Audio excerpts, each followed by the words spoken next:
Take a trip back to the past and get front row seats to one of the Marvel Universe's greatest and most heated rivalries. All this and more in the pages of Daredevil, Punisher, The Devil's Trigger, issue number 1. What'll happen next? Well, let's hop on in together and find out. So then we join this story already in progress. Daredevil is trussed up in a warehouse somewhere, bleeding profusely, and desperately trying to figure out both what brought him to this very moment and where the hell he actually is right now. So, an average day that ends in Y when you're the man without fear. For all of these answers and more, we end up flashing back a couple days. It seems that an enforcer from the famous Gnucci crime family had come to Nelson and Murdoch to try and warn them that the Punisher, famous New York vigilante, was taking out anyone and everyone connected to the famous Mafia clan. Now, if you're like me and have been reading Marvel comics, especially Punisher comics, for a long time, you're probably saying to yourself, wait a minute, Gnucci's Murdoch? Yeah, surprise, surprise, but The Devil's Trigger is actually meant to be a full-on retelling of Punisher Volume 5, Issue number 3 from the Garth Ennis Marvel Knight series, only told from the perspective of Daredevil for a change. That's a pretty bold starting point. If you'll recall, in this story, Nelson and Murdoch were actually defending Dino Gnucci. Now, under normal circumstances, Nelson and Murdoch wouldn't do this kind of thing, but much as a broken clock is right twice a day, for once, Dino is actually innocent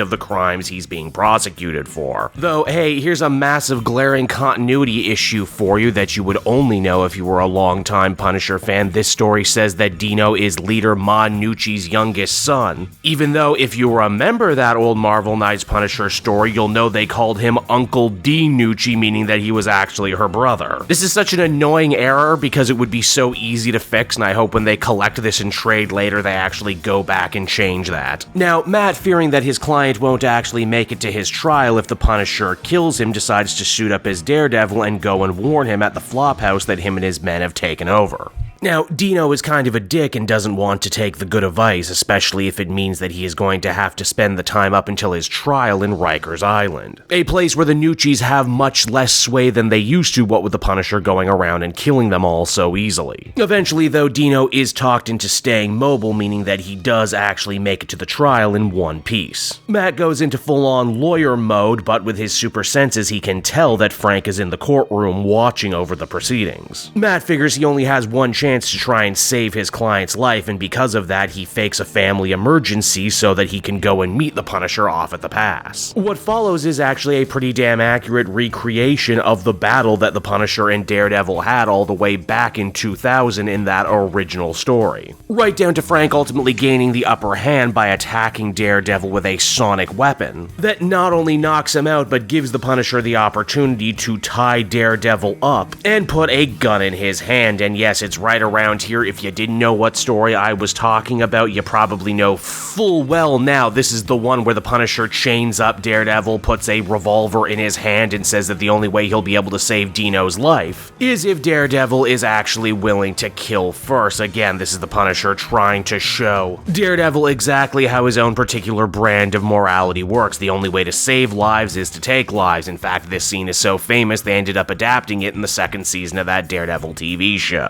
The big difference this time around is because the story is told from Daredevil's point of view, we actually get to hear his internal monologue. Granted, he doesn't really say anything particularly groundbreaking or new. And if you remember that original story, then you know exactly how all of this plays out. Matt pulls the trigger only to realize that there were no actual bullets in the gun. Dino Gnucci is shot dead, and the Punisher moves on to another adventure, only this time we actually get to see what became of Daredevil when all of this finished. And it's from here we loop back to the beginning of the story, with Daredevil coming to in that warehouse. But this isn't just any warehouse, this also just so happens to be the place where a series of New York's most high-powered drug dealers are having themselves a little meeting. It seems with Ma and the Gnuccis greatly damaged by the Punisher's crusade. Now a smaller group of criminals are looking to fill the void left behind. It's after listening to this conversation for a little bit, Daredevil eventually comes to the realization that he actually recognizes quite a few people at this meeting. One is Gina Russo, Russo, a high-powered drug dealer that Matt just so happened to be involved in her getting sent to prison, though clearly not long enough. She's out now. In fact, all of these people are criminals that Matt was involved with. In his role as a lawyer, people he thought he put away forever, but as it would seem, the justice system had failed once again. It's right around here Daredevil finally realizes why the Punisher left him behind right here, right now. He was trying to send yet another message about just how flawed Daredevil's own devotation is to upholding law and order when it so regularly fails. Gina, in a rage, murders one of her co-conspirators before eventually going with the others to consolidate power. No doubt the Punisher will be gunning for them soon, meaning that the only one who can save them is Daredevil himself. And so that was Daredevil Punisher, The Devil's Trigger, issue number 1, everybody, and honestly I think I have to give myself credit for not making one Devil May Cry joke. The book looks good and certainly does a good job invoking that classic early 2000s Garth Ennis Marvel Knights aesthetic, and I suppose it only makes sense because Jimmy Palmiotti, the man who wrote this book, was also there at that time as well. In fact, if any other writer had tried to tell a story within a story, especially in such a classic run, I might have had an issue, but here I'm actually willing to let it slide despite the massive continuity error. Punisher and Daredevil is one of those matchups that just kind of works. It's peanut butter and jelly. They are so complementary even when they are being completely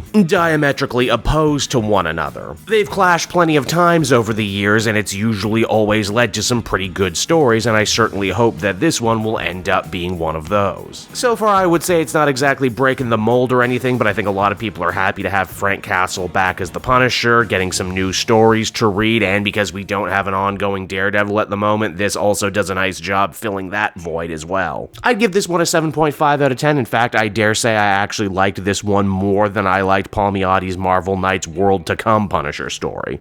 Hey there everyone, it's your pal Cape Joel again, and if you're seeing my face right now, that means you watched to the end of the video, and I'll always be grateful for that. Retention helps in this crazy YouTube game, and so does becoming a patron. If you head on down to the description, you can find a link to my Patreon page. Recently just redid all the tiers, a lot of cool stuff offering up there, exclusive commentaries, exclusive polls, behind the scenes concept art for Capes and Quest. That's the brand new D&D show I've started soon. Never been a better time to become a patron. You can become a patron for as little as $1 a month and help the channel grow and, help me continue to deliver content like what you just saw. So I want to thank you all, and I will see you again next time. Bye-bye.